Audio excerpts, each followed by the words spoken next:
Not many wives would appreciate a two-family house where they live with their in-laws. Especially if the mother-in-law is the monstrous type. In my case, not only my mother-in-law, but even my husband did not give me any other option but to live in a two-family house. What's more, they even came up with an outrageous plan secretly to me. I'll tear that plan down. My name is Elizabeth, and I'm a 35-year-old living in a moderately urban area. My husband, Michael, is 38 and works for a mid-sized company. We don't have any children. We live in a rental apartment. Because of its cheap and poor construction and Michael is obese, the sound of his thudding walk echoed through the building. Because of this, we've received numerous complaints from neighbors on either side and below us. I've apologized countless times and told Michael to lose weight. But Michael would sulk and say, "I'm tired from work, don't talk to me about that," and his stomping would become even louder in anger. I've suggested moving to a soundproof apartment or a house several times. But he's always been against it because of the convenient access to his office and the fact that the downtown district is just a 10-minute drive away. One evening, a slightly intimidating young man from downstairs came to complain loudly again. As I was apologizing to the man, Michael, who had been drinking, suddenly appeared from the living room and shouted at the man. "You're the one making more noise." As a result, Michael got thoroughly beaten up by the man, who seemed to be used to fights, and I had to apologize again. "Why are you apologizing? He is the one at fault." After the man left, Michael ranted and raved, but as I treated his wounds, he sobered up and suddenly became timid, saying, "Maybe we should leave this place." I wasn't going to let this chance slip by, so I started looking for options the next day. My first choice was to buy a house. But with both of us having student loan debts from university and the areas Michael preferred being way out of our budget, it seemed impossible. And renting a 30-year-old house would cost over $1,000 a month, which was also a stretch. Out of the blue, I got a call from my mother-in-law, Samantha. I heard from Michael. "You should move out of such a dangerous place quickly." Seriously, Michael had to go and say unnecessary things. Samantha is always trying to have things her way and takes Michael's side over mine. Before we got married, I was earning almost the same as Michael at a fairly large company, but she commanded, "Don't be cheeky just because you're a woman. Once you're married, cut back on work and take proper care of Michael." Since Michael agreed to it, I'm now working part-time from home, doing clerical tasks for that company. My salary has been reduced to less than a third, and upon learning this, Samantha said, "Exactly, that's how it should be," with satisfaction. Which is quite frustrating. I was anxious about what she would say this time. When I told her, "I think so too, but it's hard to find a good place," she, as expected, came up with something outrageous. "What are you talking about? Just come live with us." I was about to refuse, but her words, "Michael is all for it too. Come over this weekend, and we can discuss the details," made me speechless. Wait, Michael never mentioned this to me. As I stood there dumbfounded, she said, "So, this Saturday at 10 a.m. I'll be waiting," and hung up. I quickly sent a text to Michael, but got no reply. I tried calling him around the time he gets off work, but there was no answer. He didn't come home until almost 11 p.m., being drunk. "Didn't you read my text?" I asked, unable to help raising my voice. "What's the problem? We get to live in a new house, it should be fine." "A new house? But your parents' house is over 40 years old and pretty run down, isn't it?" "What, my mom didn't tell you? We're building a two-family house." "I didn't hear about this. My parents will pay the down payment, and we'll cover the rest. We'll take out a loan together under our own name." "Wait, what do you mean?" Apparently, Michael had been at his parents' house just now, discussing the loan with them. I couldn't believe it. Michael and his parents were making plans without me, his wife. It looks like the monthly repayment will be about $1,000, only $300 more than our current rent. But that $300 is a big deal. Where does he think that extra money will come from? I was at my wit's end. My father-in-law might be reasonable, but once Samantha and Michael make up their minds, there's nothing can change their minds. If you increase your work from home, couldn't you easily cover the $300? My job mainly involves data entry, and being part-time, if there's no work, there's no pay. No matter how much I want more money, work doesn't just keep coming in.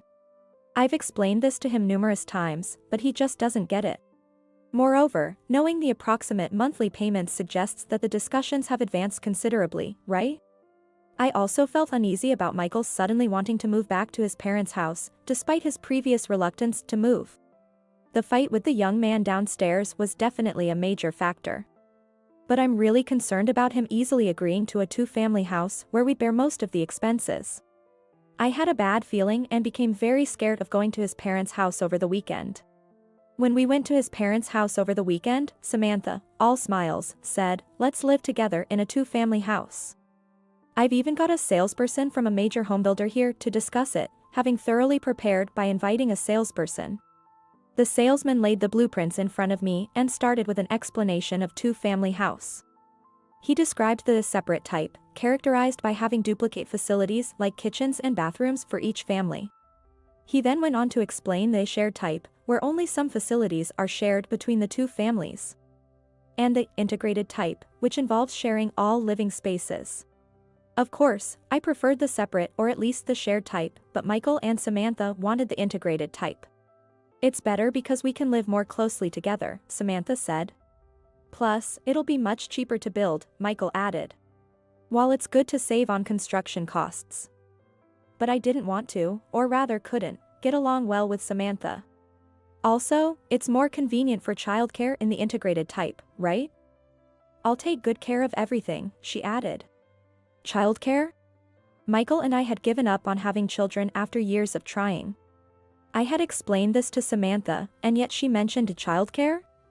Something was definitely off.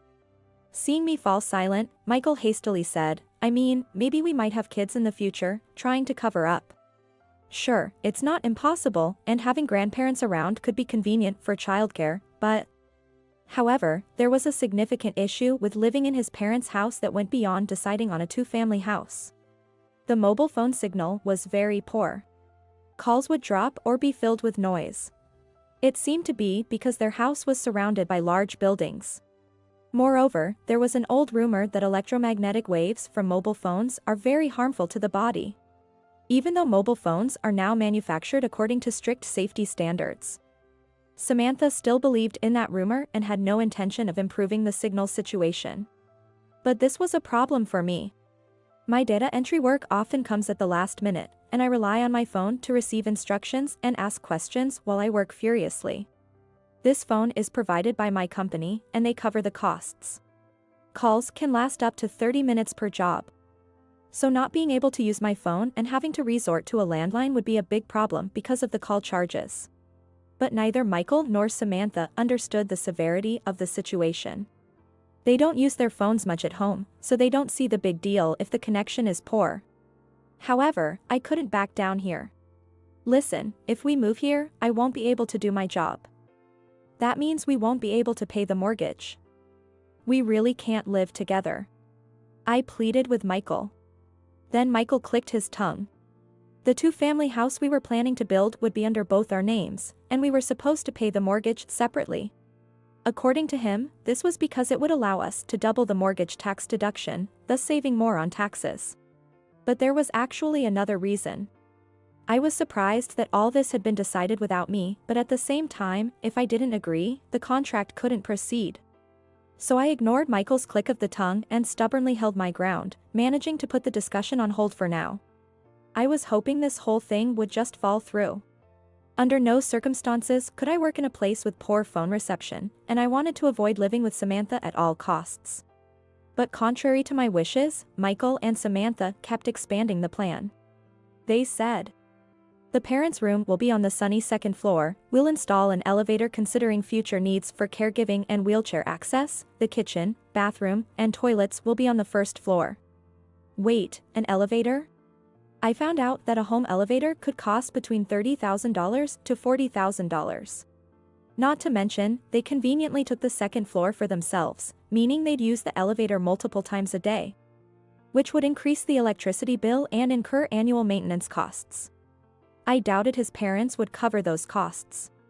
When I confronted Michael about it, he said, "We're going to use it too, so we should pay for it together." Why does he always ignore my opinion? As I grew angrier and stopped talking to Michael, his already late return times from work got even later. At first, I thought he might be going to his parents' house, but a single phone call revealed that wasn't the case. Samantha kept barging into our house almost every day. Why are you so against this? Are you determined to reject living with us no matter what? No more against my mom. If we have kids, Mom can take care of them. I've told you many times, I can't work if my phone doesn't have a signal, and there are many other issues. I was determined not to lose and resisted the pressure from Samantha and Michael. Suddenly, Samantha went to the kitchen and came back with a bowl filled with water. As I watched her movements with a bad feeling, she barged into my room and yelled, "Well then, I'll do this," and threw the water from the bowl all over the laptop I use for work. She then said to me, astounded, "If you don't have a computer, you can't do your typing job, right? Just find a different job here. Just hurry up and sign the contract." I pushed Samantha aside to check on my laptop, but it wouldn't turn on at all. She really did it now. Glaring at Samantha, I said, "This laptop is company property. It was specially purchased for me, costing over $1,500. What are you going to do about it?" Samantha turned pale and yelled, "What are you talking about? I just tripped and spilled some water, that's all. I didn't know anything about it." And tried to leave in a hurry. She thought she could get away with it that easily. I grabbed her and turned to Michael with a smile. "Let's just get a divorce. It's much better to divorce now than to live with Samantha."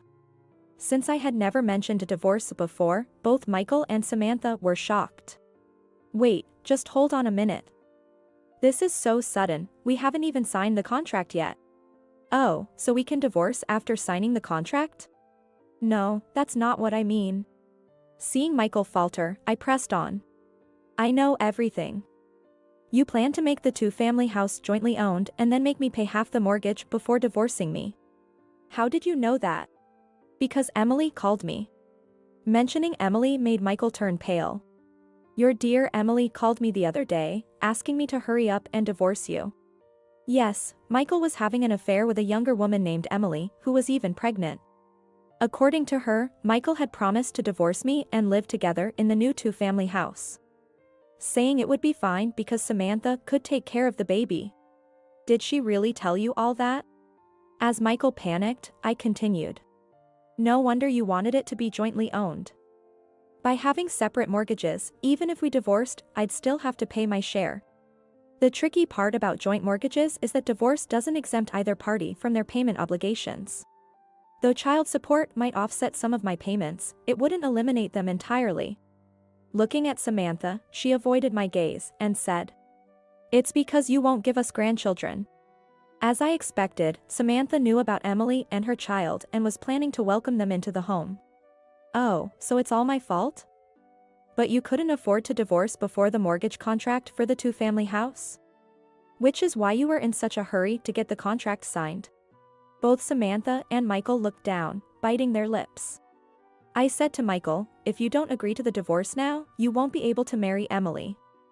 She's already terminated her apartment lease this month and would move into your parents' house to check the two-family house plan. If I don't divorce you, I'll stay this apartment rented under your name, and other women will comfortably settle into your parents' house. It'll be tough financially and disgraceful to the public eye, right?" After my speech, they panicked, and eventually, Michael reluctantly divorced me. I kept it a secret that Emily said, "I'll definitely shove that old hag into a sunless room on the first floor." That's fine, right? I heard from the neighbors that after our divorce, Michael married Emily, but due to her insistence on a good phone signal, the construction of the two-family house was cancelled. However, it was unlikely that the young woman could endure living in an old house over 40 years old. And Samantha was also frustrated because she was forced to take care of the baby. Battles between Samantha and Emily unfolded almost daily until finally, I heard that Emily left, taking the child with her.